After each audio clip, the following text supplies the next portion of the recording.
Well, we finally know what could bring down the artificial intelligence stock cohort.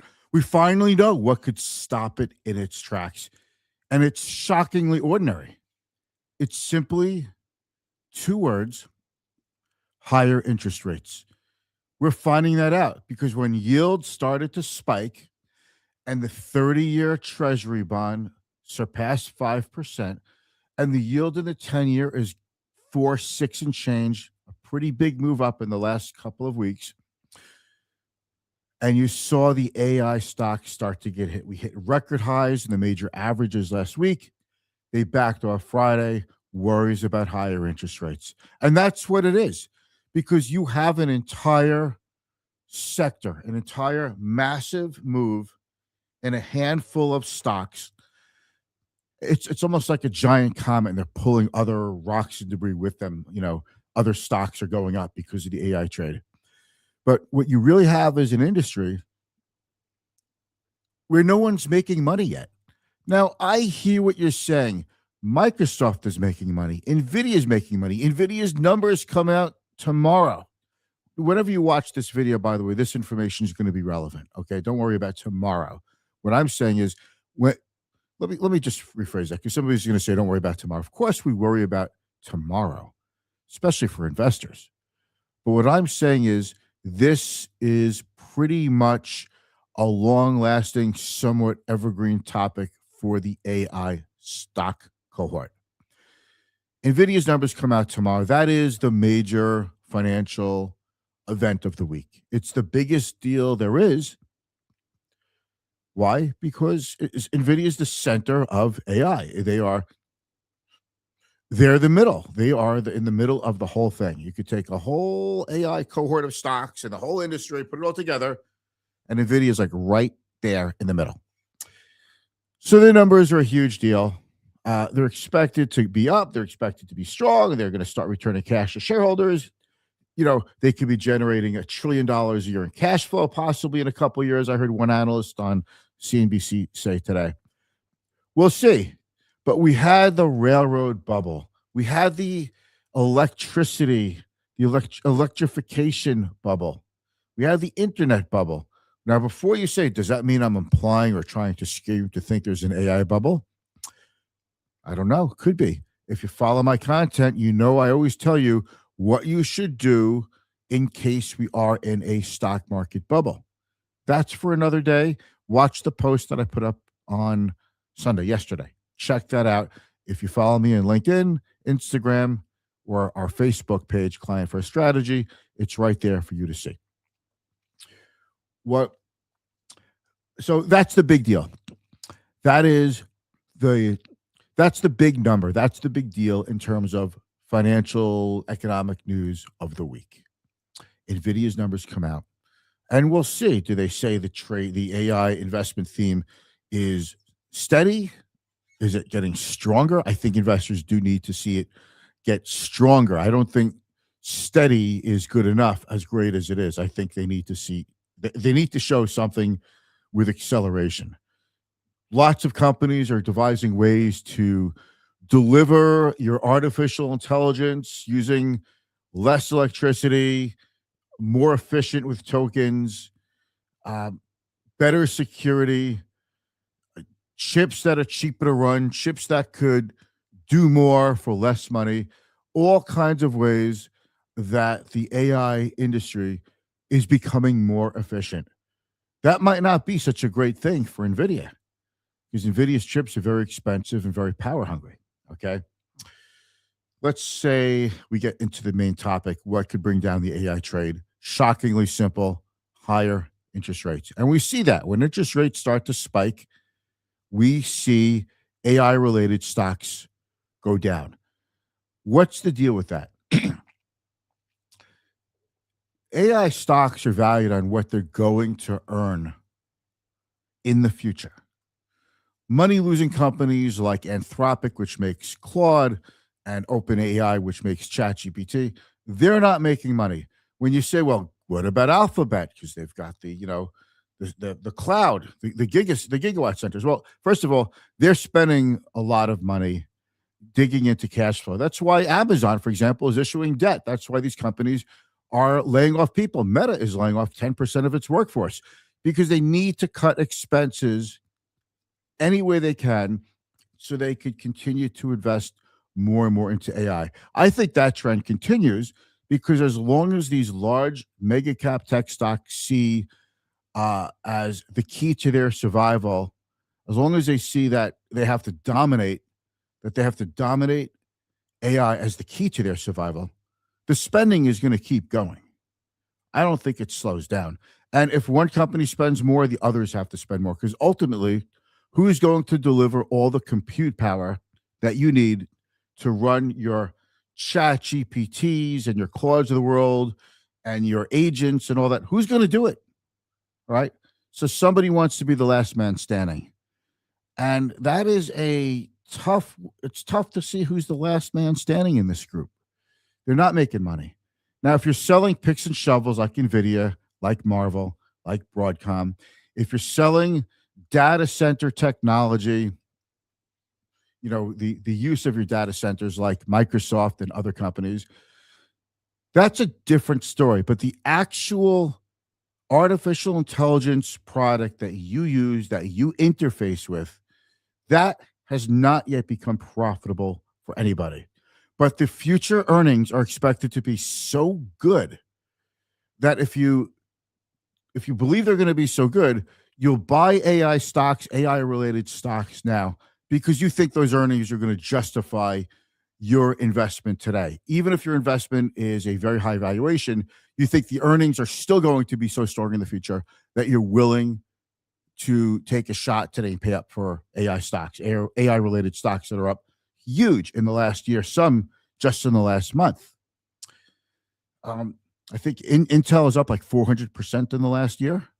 But if you look at these stocks like Micron, SanDisk, Intel, it's like hockey stick moves. All these stocks are just straight up in the last couple of weeks. You have to really believe that the earnings are going to be special, that they're going to be worth a lot to justify what you spend now on the price of the stock. So let me say this.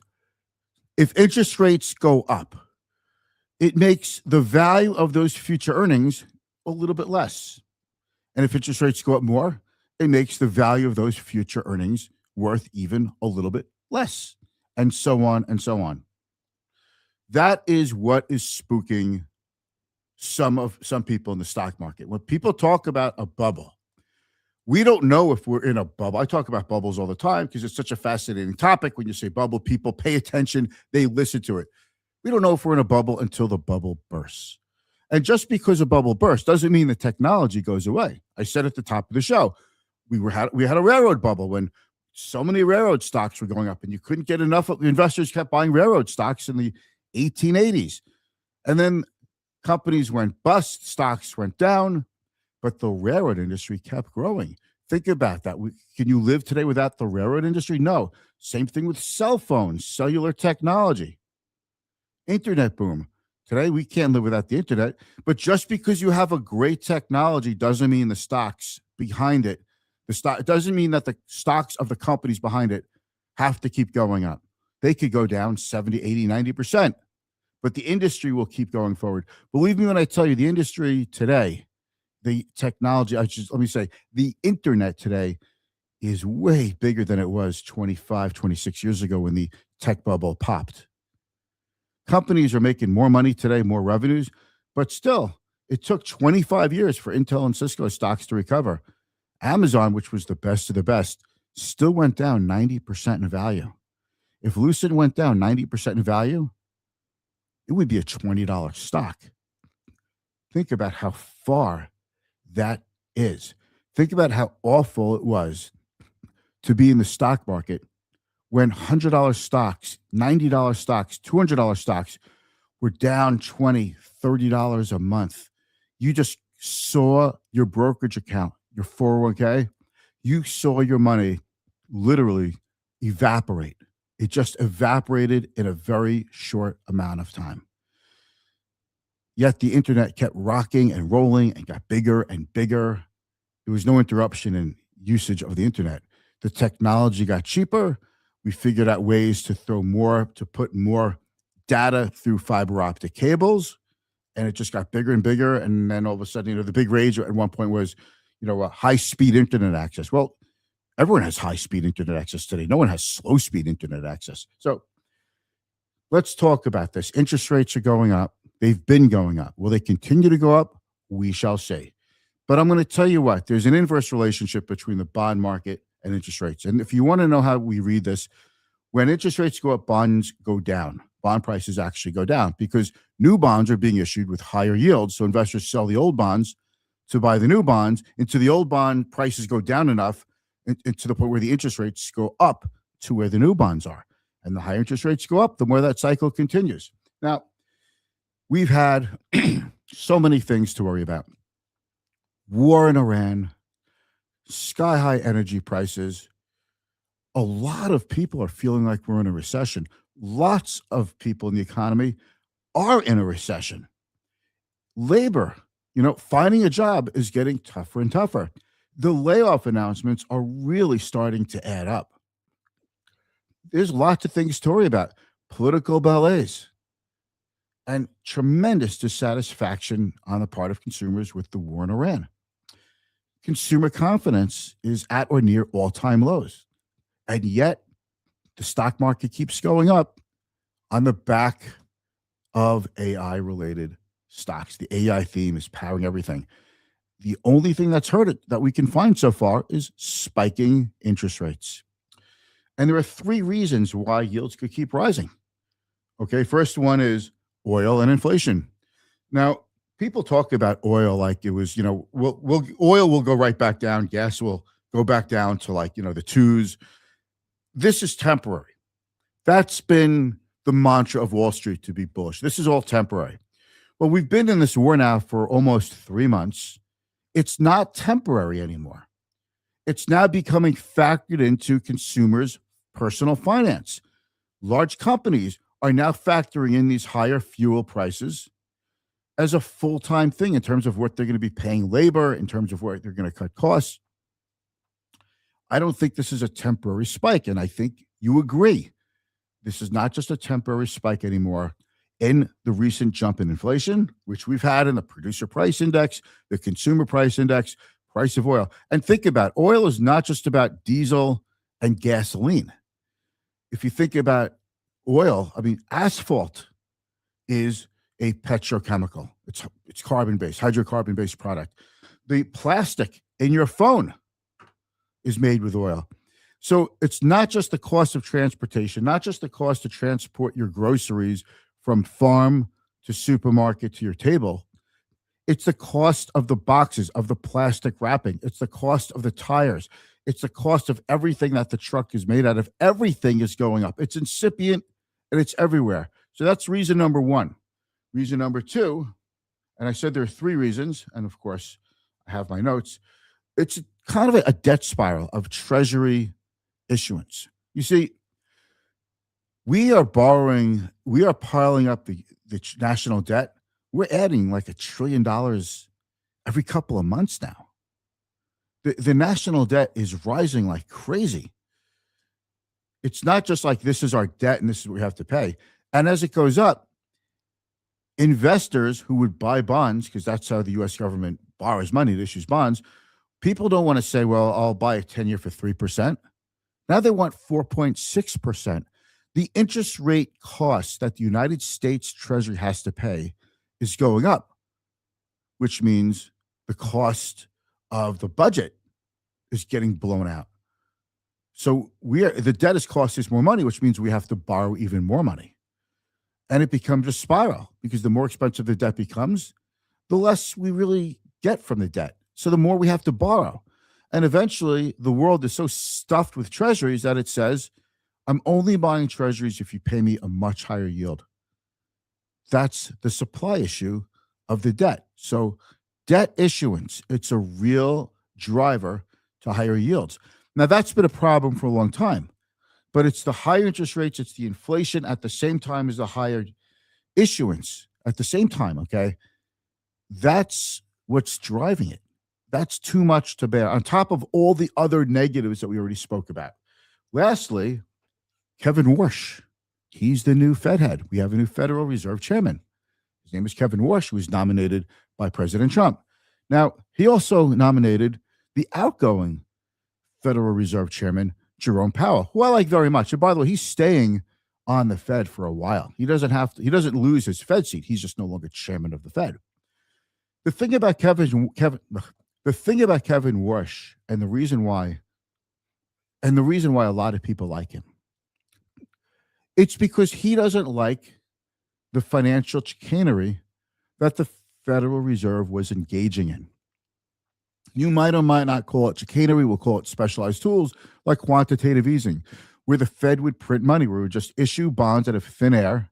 It would issue money out of thin air to buy up Treasury bonds and mortgage-backed bonds and drive interest rates lower. He thinks that is abysmal. He would not do that. He is really opposed to doing things like that.